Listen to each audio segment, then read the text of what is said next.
Fala pessoal, professor Marques Cruz com vocês aqui em mais um vídeo no canal Marques Edu. Trago um vídeo aqui rapidão para vocês para comentar um pouco sobre a prova do Instituto Federal. Não vou fazer a resolução, tá? Do Instituto Federal do Espírito Santo que aconteceu dia 19 de novembro de 2023. Porque eu acabei de analisar o edital, tá? Eu confesso para vocês que esse edital eu não tinha lido antes, que eu não tinha, enfim, não tinha dedicado um tempo a ele.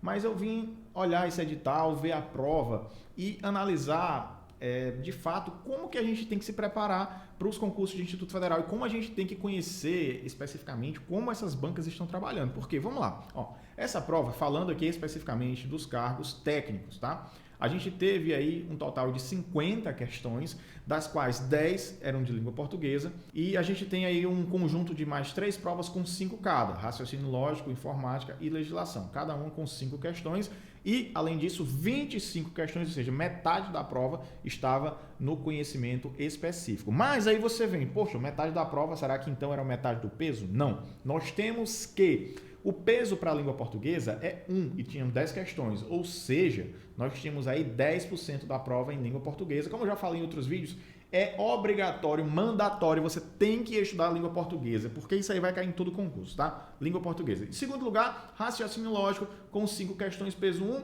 5% da prova no total. Informática, 5, peso 1, 5% também. Legislação, com uma tonelada de leis, somente 5 questões, peso 1, totalizando 5% da prova. Então, para você que estava estudando, eu imagino que você talvez deva ter ficado um pouco desestimulado de estudar a legislação. Por quê? Porque eram 9 leis relativamente complexas, algumas delas, e elas só valiam 5% do total da prova. Então, essa parte da legislação ela era basicamente para pegar você ali e subir um pouquinho. Então, a sua classificação, de fato, você conseguir entrar no game, no jogo, de fato, você tinha que focar nos conhecimentos específicos. Mas aí reside um grande problema, porque a grande maioria vai focar somente nos conhecimentos específicos e finda zerando as outras provas. E segundo o edital, lá no item 10.2, nós temos que, 10.3 na verdade, o candidato seria eliminado do concurso caso não atingisse o mínimo de 60% do total de pontos, ou mesmo alcançando a pontuação mínima exigida, zerasse, né? Tirasse 0 em língua portuguesa, raciocínio lógico, informática ou legislação. E aqui que fica um grande problema, porque se você focar somente no conhecimento específico e deixar de lado as demais, você poderia ter acertado 75% da prova. Né? Você fechou conhecimentos específicos. E você zerou língua portuguesa, zerou a legislação, zerou a informática ou o raciocínio lógico. E aí você, por mais que tivesse uma pontuação muito boa, você poderia ser eliminado. E aí tem um problema que o pessoal às vezes não entende, não lê o edital e não vê esses pontos. Por quê? Digamos que você fechou conhecimentos específicos, você tem 75% da prova. Que você fechou língua portuguesa, você já tem 85% da prova. Fechou raciocínio lógico, você tem 90% da prova. Só que você zerou informática e zerou legislação, você está com 90% da prova, está eliminado. Então, ó, você tem que saber balancear os seus estudos para que você não caia nessa de pensar que você só vai estudar aquilo que tem o maior peso, tá? E eu vou comentar aqui um pouquinho para vocês, né, de todas essas leis que foram cobradas, né, que foram cobradas via edital, né? Somente das 9 que foram cobradas no edital, 4 caíram, das quais 2 são 8.112. Eu fiz uma anotaçãozinha aqui, ó, é a Lei 9.203 de 2017, que é a lei de governabilidade, né, governança da administração pública. Essa lei tem 21 artigos somente, beleza.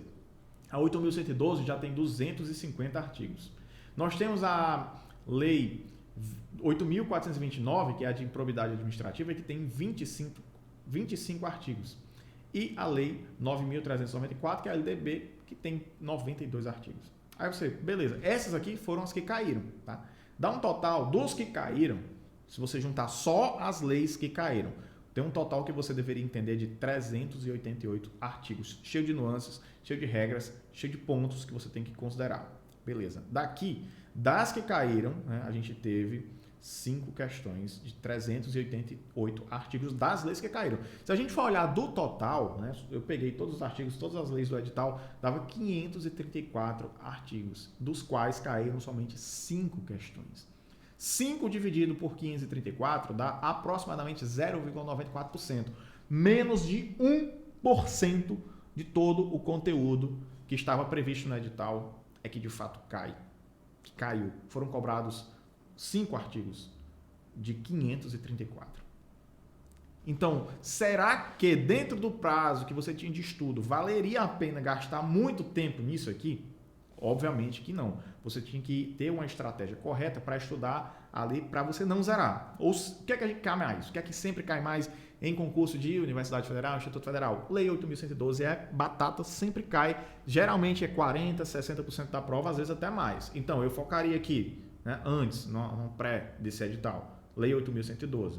Outra, apesar de não ter caído, eu teria estudado bastante o decreto 1871. É pequenininho, poderia ter caído alguma questão, então eu iria nele, né? Então aí eu teria estudado algo que iria tomar aí 1, 2 horas minhas, olharia um vídeo aqui no YouTube, outro de resolução, gastaria umas 2 horas e eu focaria em vídeos, tá, gente? Por quê? Porque nesse caso aqui não dá para você fazer a leitura integral, estudar de fato. Você poderia ler, vou ler 534 artigos, eu vou ler aqui em 5 dias, eu leio 100 artigos por dia, 6 dias, pronto, numa semana eu leio tudo. Não adianta, porque o que é cobrado, eu vou mostrar a vocês um pouquinho aqui adiante, mas o que é cobrado não é só isso. Você não, a não ser que você tenha uma memória fotográfica, você não vai conseguir ler isso aqui em 6 dias e lembrar de tudo daqui a 3 meses ou mais. Então, isso aqui exige um estudo muito profundo, muito aprofundado para você conseguir entender tudo. Então, não é fácil, não é fácil. Então, aquela coisa, aquele papinho, passar no concurso hoje em dia é muito fácil, porque tem vídeo, conteúdo aí, você encontra até apostilas grátis e tudo mais, hoje é muito fácil.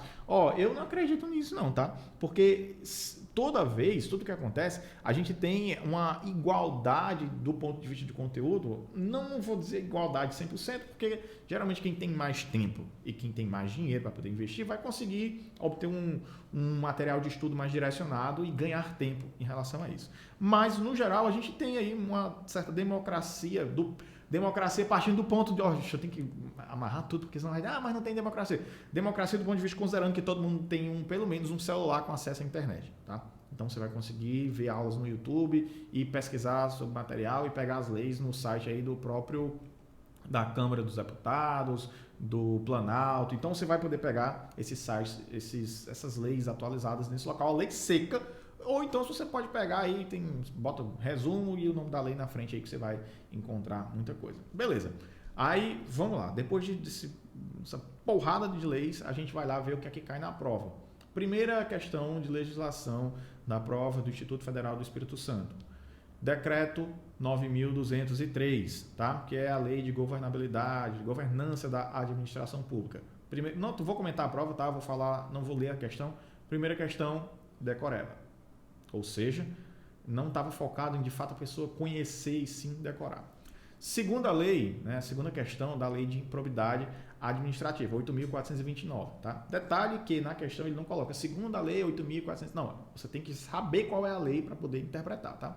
Segunda questão também, né? Essa aqui já é um pouco mais interpretativa, tá? Um pouco menos decoreba. A terceira questão, a questão número 23, é uma questão da lei 8.112. Eu achei que foi uma questão interessante, tá? Mas ele cobrou algo assim que não é só na leitura básica que você conseguiria chegar a uma resposta, você teria que ter uma leitura mais profunda, teria que entender de fato, tá? A 24 também, tá? Não foi algo de decoreba da 8.112. E por último, né, como eu falei, foram duas da 8.112, a gente teve uma questão da LDB, tá? Gente, a LDB tem 92 artigos. Se você botar lá, Ctrl+P lá, para mandar imprimir essa lei, ela dá 36 páginas, caiu uma questão. Fora as demais que não caiu nada, né? Uma questão.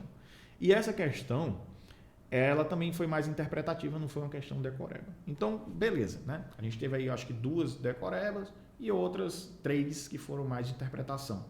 Mais 5 questões diante de 534 artigos, 9 leis, somente 5 questões. E isso valia somente 5% do total da prova. Então, eu pergunto a você, na sua concepção, valeria a pena estudar toda a legislação ou focar numa ou outra? Minha visão, eu já deixei claro aqui no vídeo. Eu quero a sua visão. Na sua visão, valeria a pena estudar todo o conteúdo, bater tudo, se você tivesse 3 meses, geralmente é o tempo que a gente tem do edital até a prova, 3, 4 meses, tá? Você acha que valeria a pena gastar esse tempo com isso? Deixa aqui no comentário. Outra coisa, né? Eu nem olhei as demais provas, né? Vou dar uma lida aqui rapidinho, estou com a prova aberta aqui atrás, né?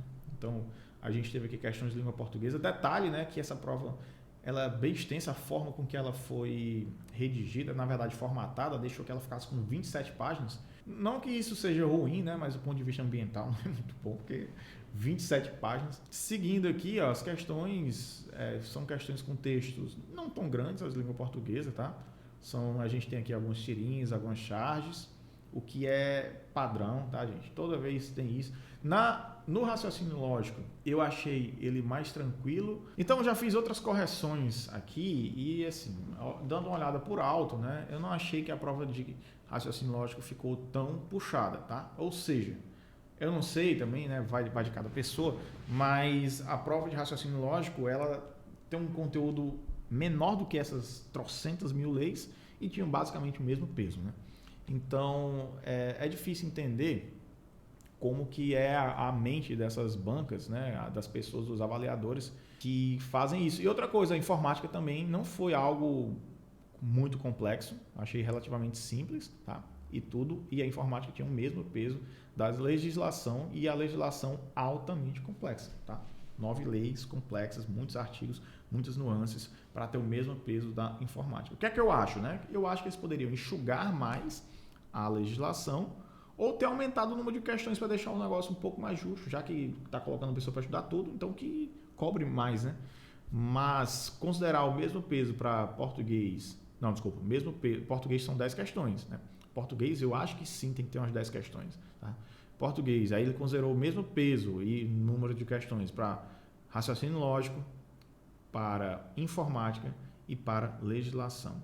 Eu acho que ficou muito desproporcional. E eu queria saber de você aí que fez essa prova, o que é que você achou e como foi sua estratégia de estudo. Fechando, achei que, no geral, a prova ficou meio desproporcional, porque algumas disciplinas pesaram muito, com poucas questões, e outras pesaram quase nada, né? Então a gente teve português com 10 questões, peso 10% da prova. Informática, legislação e raciocínio lógico foi somente 15% com um baita conteúdo. Eu achei que eles desvalorizaram muito esses 3 conteúdos aqui e focaram muito na específica, tá? Não é algo muito comum da gente ver e aconteceu nesse edital do Instituto Federal do Espírito Santo. Diga aqui qual foi sua estratégia, se de acordo com o gabarito preliminar, se você foi bem, ou se você percebeu que gastou muito tempo estudando algo que não caiu. Deixa aqui, porque é muito importante a gente ter essa experiência compartilhada, né? Como eu falei, a minha experiência a partir do que eu observei é que teria sido muito mais interessante não ter focado nas leis e focado mais nas específicas e estudado uma lei ou outra somente para pensar num critério de desempate e não zerar a prova de forma geral. Não esqueça de se inscrever no canal, deixar o seu like e clicar no sininho para ficar anotado sobre todas as novidades. Até o próximo vídeo e valeu! Tchau, tchau!